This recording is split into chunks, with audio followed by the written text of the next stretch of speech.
melibatkan Ketua Mahkamah Konstitusi nonaktif Akil Mukhtar. Partai Golkar akhirnya menuding PDIP memanfaatkan situasi politik yang dialami Ratu Atut untuk merebut jabatan Gubernur Banten karena banyak keuntungan yang diperoleh dari empuknya tahta tersebut. Bahkan Wakil Sekjen Partai Golkar Tantowi Yahya menyebutkan merupakan perilaku tidak etis jika seseorang memimpikan suatu jabatan di atas musibah orang lain. Namun berdasarkan aturan yang dibuat pemerintah dan Kementerian Dalam Negeri, seorang wakil gubernur dapat mengambil alih tugas pemimpinnya jika gubernur yang dimaksud bermasalah dengan hukum. Sebelumnya Rano Karno sempat ingin mengundurkan diri dari jabatan wakil gubernur Banten karena berbagai alasan. Salah satunya, Rano kerap tidak diikutsertakan dalam pengambilan keputusan kebijakan Pemprov Banten di bawah komando Ratu Atut Khosia. Mengapa Partai Golkar langsung bereaksi gerah terhadap wacana konflik kepentingan partai di Provinsi Banten? Benarkah Rano Karno dan PDIP siap menggoyang kursi kerajaan Ratu Atut di Banten? Atau mungkin kedua partai penguasa Banten ini sedang memainkan catur politik yang siap membinasakan lawannya? Tim Liputan, Jak TV. Ya, sebetulnya apa yang terjadi di Banten dan peta politiknya bagaimana, walaupun saat ini juga Ibu Atut belum ditetapkan sebagai tersangka oleh KPK berkaitan dengan suap Pilkada Lebak, Banten. Kami akan berbincang mengenai hal ini bersama dengan dua narasumber kita. Yang pertama di samping saya adalah dengan Bang Effendi Simbolon, beliau adalah anggota DPR dari fraksi PDI Perjuangan. Selamat malam Bang Effendi. Selamat malam. Terima kasih. Baik. Dan juga dengan Bang Nudirman Munir, beliau adalah anggota DPR RI dari fraksi Golkar. Selamat malam Bang Nudirman. Selamat malam. Assalamualaikum warahmatullahi wabarakatuh. Waalaikumsalam. Dan kami juga mengundang Anda, silakan jika nanti Anda ingin berpartisipasi bersama kami di nomor telepon kami di 02151555111. Ya baik, Bang Effendi, belum lama Rano Karno mengatakan akan mundur dari Wakil Gubernur Banten. Namun demikian sekarang menyatakan siap untuk maju sebagai Gubernur Banten. Sebetulnya bagaimana kesiapannya? Apakah juga dikonsultasikan dengan PDI Perjuangan sendiri? Ya, saya kira harus paling tidak diluruskan dulu ya, bahwa kesan di luar bahwa PDI mengambil ancang-ancang gitu ya. Saya kira tidak pernah kami berpikiran seperti itu ya, karena sebuah keniscayaan memang bila kalau pimpinannya atau bupatinya atau gubernurnya kemudian berhalangan tetap, maka wakilnya lah yang menggantikan. Itu kan sebuah proses yang memang diatur oleh undang-undang gitu. Jadi tidak pernah kami berpikiran merencanakan apalagi begitu ya, mengambil ancang-ancang. Tapi bahwa keadaan sekarang juga kan saya melihat bahwa Gubernur Banten sendiri kan saya tidak terlalu setuju istilah belum ya. Sepertinya dia akan menuju ke proses tahapan hukum yang lebih permanen gitu. Tapi kan kenyataannya kan tidak seperti itu gitu, saat ini ya. Nah, sehingga kami sendiri melihat bahwa seorang wakil gubernur kemudian bahwa akan siap, pasti harus siap. Jadi jawaban. Tapi di kalangan internal PDI Perjuangan tidak pernah dibicarakan mengenai hal ini atau dibahas? Tidak pernah kami bahas ini. Ini sebuah proses sama seperti di Bangka Belitung gitu. Kebetulan Golkar juga meninggal ya, gubernurnya. Kemudian oleh undang-undang ya memang wakilnya akan ditetapkan sebagai gubernur definitif. Itu kan proses undang-undang. Tapi sekali lagi tidak kami bagian yang ikut katakanlah menari-nari begitu ya. Ya kami tentu ikut prihatin karena kan ketika kita mengusung gubernur dan wakil itu kan satu paket antara Atut dengan Rano kan. Jadi PDI Perjuangan dan Golkar ketika itu bagian yang sama untuk memperjuangkan kemenangan calon di Banten. Oke, baik. Baik, Bang Nudirman Munir, kalau tidak salah Bang Indra Piliang dari Kepala Litbang Golkar mengatakan bahwa wilayah Banten itu adalah salah satu lumbung Golkar ya. Dalam hal ini adalah kepala daerah yang mungkin sangat berpengaruh di Pulau Jawa begitu, karena memang di daerah lain Golkar tidak memegang sebagai kepala daerah. Nah, ini apakah memang artinya juga sebuah pertarungan juga bagi Golkar terhadap Banten? Ya, saya pikir menurut hemat saya juga apa yang disampaikan Bang Effendi Simbolon tadi artinya masuk di akal lah, tidak direncanakan, apalagi berdoa kalau enggak, Nggak pernah lah. nggak berencanakan atau berdoa supaya Bu Atut terkena kasus sehingga Iya. bisa digantikan oleh Rano. Saya yakin juga nggak seperti itu. Tapi kita harus menghormati masalah penegakan hukum ini. Jadi jangan kita tergesa-gesa, terburu-buru, lalu sudah memvonis seseorang itu bersalah atau katakanlah wah ini sudah pasti tersangkut, wah ini sudah pasti ini akan jadi tersangka dan sebagainya. Jadi bukan berarti kalau dicekal tidak boleh kemana-mana lalu dianalogkan bahwa itu sudah jadikan tersangka. Itu saya rasa masih terlalu terburu-buru kita. Karena itu yang paling bagus ya azas praduga tidak bersalah tadi. Dan juga yang kedua, prosesnya juga masih panjang, ya kan? Karena untuk pemberhentian sementara aja juga lama, ya. Sudah itu pemberhentian tetap juga ada waktu, ada proses DPRD dan sebagainya. Jadi menurut hemat saya ya kita nggak perlu terlalu jauh berpikir, ya, terburu-buru. Apalagi ini kan sudah mau masuk tahun yang kedua ya jabatan Bu Atut dengan Rano Karno. Ya. Jadi menurut saya lebih bagus biarkanlah mereka berdua itu bersinergi, bekerja dengan baik, tanpa kita harus memprovokasi mereka berdua. Ini kan seakan-akan memprovokasi kan. Oke. Jadi- Baik, masalah sinergi dan juga masalah kerjasama tadi Bang Nuryman, karena sebelumnya Pak Rano Karno mengatakan bahwa selama ini tidak banyak dilibatkan oleh Ibu Atut dalam hal berbagai keputusan. Tapi kan begitu. buktinya kan dibantah sama Bu Atut. Bahkan waktu memimpin acara ke Belanda apa kemana, itu kan diserahkan kepada Rano Karno untuk melakukan itu.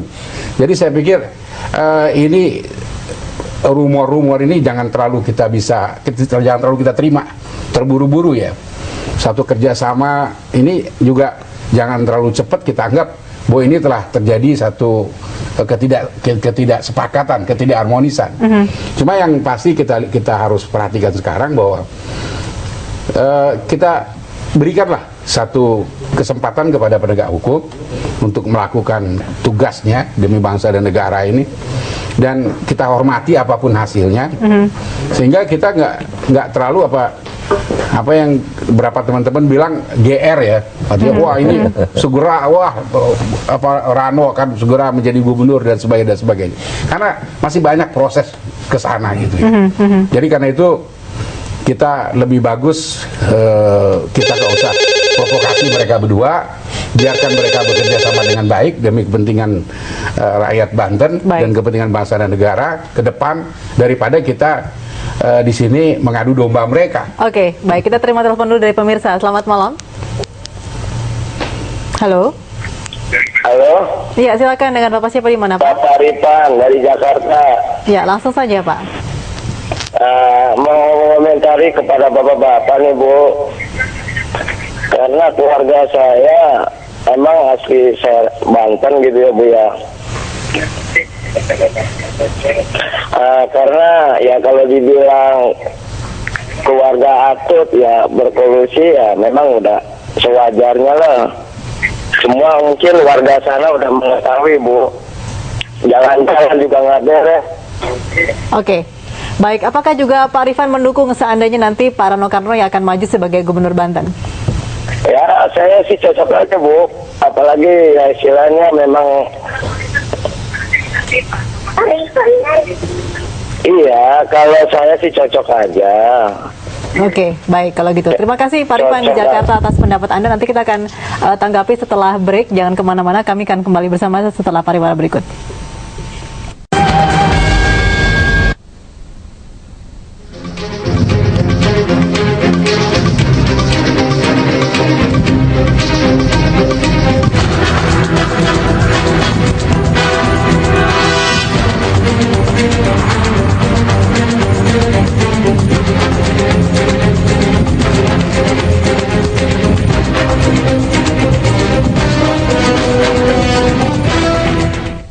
Baik, kami akan tanggapi tadi penelpon tadi Pak Rifan yang mengatakan bahwa mereka juga sudah mungkin selama ini sudah cukup ya bisa dikatakan capek juga melihat korupsi yang dilakukan oleh keluarga Atut, dan juga mungkin mereka mengharapkan pembaruan di sini, Bang Effendi Simbolon.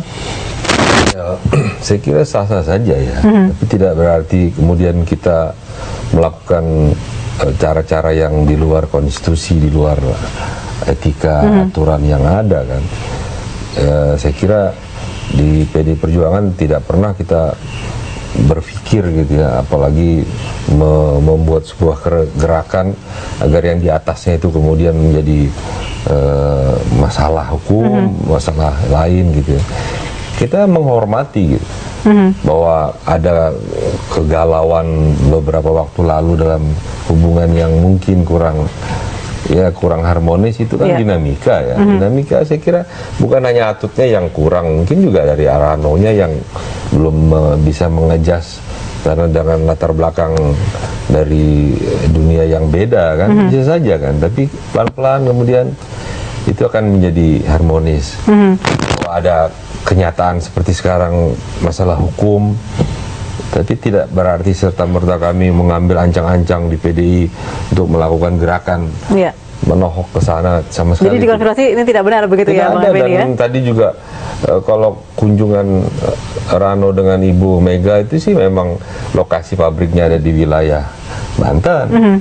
Ya wajar sebagai kepala daerah mendampingi, kebetulan juga kader dari PDI Perjuangan kan. Jadi saya kira itu bagian yang normatif yang terjadi, tapi tidak sebuah skenario seperti karena orang melihatnya menggambarkan bahwa saat ini memang PDIP tampaknya sedang bersinar juga dengan adanya Jokowi di sini begitu ya, kemudian akhirnya di sebelahnya Banten pun masih ada peluang begitu orang Karno untuk maju sebagai gubernur Banten. Ya, tapi tidak dengan cara-cara yang di luar etika kebiasaan kita ya.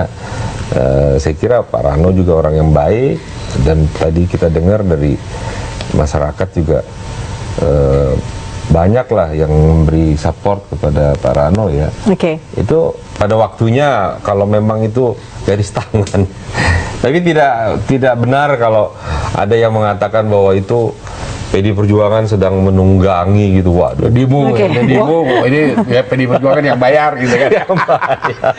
Padahal Bang Rano itu saudaranya Bang Mun. Oke, baik. Tanggapan Bang Darman. Ya, jadi begini, kalau menurut hemat saya, ya kita menghormati hukum.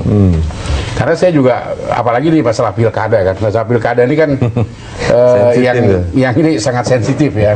Kalau saya bilang arteri Dahlan itu orang PDIP yang katanya 150 punya kasus, 149 dia menang di Mahkamah Konstitusi, hanya satu yang kalah gitu. Sehingga timbul pertanyaan, ini 149 yang menang ini apa jujur semua gitu ya, atau ada ini juga, ada permainan semua, ada permainan juga. Jadi ini the big question mark. Ya, tetap kita juga nggak jelas nih bagaimana semua selama ini yang terjadi. Hanya dengan kejadian meledaknya kasus yang sekarang melibatkan salah seorang keluarga Ratu Atut, bukan berarti bahwa semua mereka dianggap terlibat di sini. Saya nggak yakin itu, karena kenapa saya nggak setuju family dynasty tadi. Tapi kalau kada kemampuan, apa salahnya gitu. Tapi kalau bukan kada kemampuan lalu naik dengan cara menyuap segala macam. Di daerah saya ada juga 4 anaknya sekaligus dengan dia maju sekaligus ya. Nah ini kan 5 orang anak sama bapak, ini kan juga udah nggak benar sebetulnya. Tapi kalau rakyat memilih, lalu apa yang harus kita buat, kita buat gitu ya. Barangkali untuk yang akan datang, partai-partai melihat ini, ya kan, artinya menyoroti supaya jangan family dynasty ini terjadi, karena memang untuk demokrasi ini juga kurang begitu tepat, kurang begitu bagus. Cuma kita hormatilah hukum. Jadi sampai hari ini toh Bu Atut dalam kondisi yang standar, tidak ada masalah, hanya cekal ke luar negeri. Dan itu pun juga ada batas waktu tertentu, dan setelah batas waktu tertentu itu lewat, toh dia juga bisa kemana saja. Dan saya lihat juga dalam kasusnya itu masih jauh ya kalau kita berpikir ini akan terjadi hal seperti yang diharapkan oleh sebagian orang tertentu mengharapkan. Saya yakin bukan Bung Effendi yang mengharapkan. Saya yakin tidak. Karena status beliau masih sebagai saksi dalam hal ini, dalam kasus suap pilkada Lebak Banten. Baik, kita akan angkat telepon lagi dari pemirsa. Selamat malam. Ya, langsung saja Pak, silakan. Dengan Bapak siapa di mana? Dari Pandeglang dengan Pak Barudin. Ya, dari Pandeglang langsung saja. Iya. Oh iya, selamat malam Bapak-bapak. Selamat malam Pak. Ya, selamat malam Pak Barudin. Iya. Assalamualaikum. Iya. Nah, begini kalau menurut saya, memang saya setuju dengan Bapak Simbolon dengan Pak Nudirman ya, bahwa memang masih terlalu pagi sih untuk menyatakan bahwa Bu Atut itu terlibat. Tetapi memang masyarakat ini sepertinya udah menganggap terlibat begitu ya, karena memang warga Banten udah mengerti kok bahwa Ibu Atut siapa, terus Bupati atau Wakil Bupati Pandeglang siapa, di Serang siapa, gitu kan, udah tahu semua gitu. Artinya walaupun tadi Pak Nudirman masih terlalu pagi, saya setuju. Tapi bahwa keterlibatannya itu pekat gitu, iya gitu kan. Nah, mengenai Rano Karno, ya memang sesuai dengan undang-undang kan, kalau memang gubernurnya atau bupatinya berhalangan kan memang secara undang-undang kan memang harus naik kan. Walaupun tadi menunggu proses kan begitu ya. Ya contohnya yang di Garut kan begitu. Jadi memang kalau kami masyarakat Pandeglang ya, itu berharap secepatnya lah KPK itu kalau memang baru terlibat ya terlibat, kalau enggak ya enggak gitu kan. Walaupun memang ya kita tidak bisa ya, terima kasih Pak Bahrudin dari Pandeglang bergabung bersama kami. Jadi semua proses dari KPK ditunggu oleh banyak pihak. Silakan menanggapi Bang Effendi sekaligus kita menutup perbincangan malam hari ini yang sangat singkat. Ya, sekali lagi kami PDI Perjuangan sangat menghormati keberadaan dari Ibu Atut dalam posisinya sebagai Gubernur Provinsi Banten dan berpasangan dengan Pak Rano Karno sebagai Wakil Gubernur. Karena itu komitmen kami mendukung sejak awal, dan periode lalu juga kami ikut mendukung. Jadi bagi kami juga sebuah keprihatinan juga ada hal yang terjadi di keluarganya ya. Masalah itu dinasti itu soal etikanya mereka dengan masyarakat. Kami juga bagian yang tidak sepaham bahwa ada dinasti yang kemudian mencengkram gitu ya. Yang saya kira positifnya jauh lebih sedikit, jauh lebih besar sisi negatifnya. Jadi sekali lagi kami tidak berharap bahwa ada hal yang di luar perencanaan gitu ya. Dan kami jadi mengikuti proses yang ada di KPK begitu ya. Kami yakinkan bahwa Pak Rano Karno juga orang yang dari keluarga yang beretika ya, dari partai yang beretika, saya kira sangat dan nanti dari juga dengan pengawasan dari PDIP juga tentunya ya. Iya. Baik. Bang Nudirman, singkat saja mungkin, mohon maaf. Saya rasa kita harus kembali kepada undang-undang, kepada konstitusi. Dalam peraturan perundang-undangan jelas kita lihat gitu diatur di pasal 29, pasal 30, pasal 31 Undang-Undang Nomor 32 tahun 2004. Dan juga kita harus menghormati hukum tadi, penegakan hukum. Jadi sepanjang itu dalam kondisi seperti ini, kita tidak usah atau tidak perlu melakukan provokasi ya terhadap kedua orang tersebut. Apalagi ada demo ya, sehingga timbullah dugaan, wah ini ditunggangi siapa ini demo ini. Nah ini juga satu hal yang membuat kita akhirnya jadi heboh sendiri, sehingga timbullah pernyataan-pernyataan yang kadang-kadang wah ini GR pengen cepet-cepet jadi gubernur. Timbullah pernyataan jadi artinya itu juga harus diredam dari politisi juga tentunya ya, karena yang ramai juga di DPR, di kalangan elit juga yang akhirnya ramai seperti itu. Iya, kan itu kan ada aturan pasal 29, 30, 31, dan itu bukan waktu yang sebentar proses itu. Itu makan waktu yang juga yang cukup lama. Padahal ini kita sudah tahu sudah hampir 2 tahun ya masa jabatannya. Jadi saya rasa jangan terlalu terburu-buru dan kita serahkanlah kepada penegakan hukum dan kita hormati itu. Baik, terima kasih Bang Nudirman Munir dan juga Bang Effendi Simbolon bersama kami dalam Ada Apa Berita. Dan tetaplah selamat malam dan tetaplah bersama kami dalam Ada Apa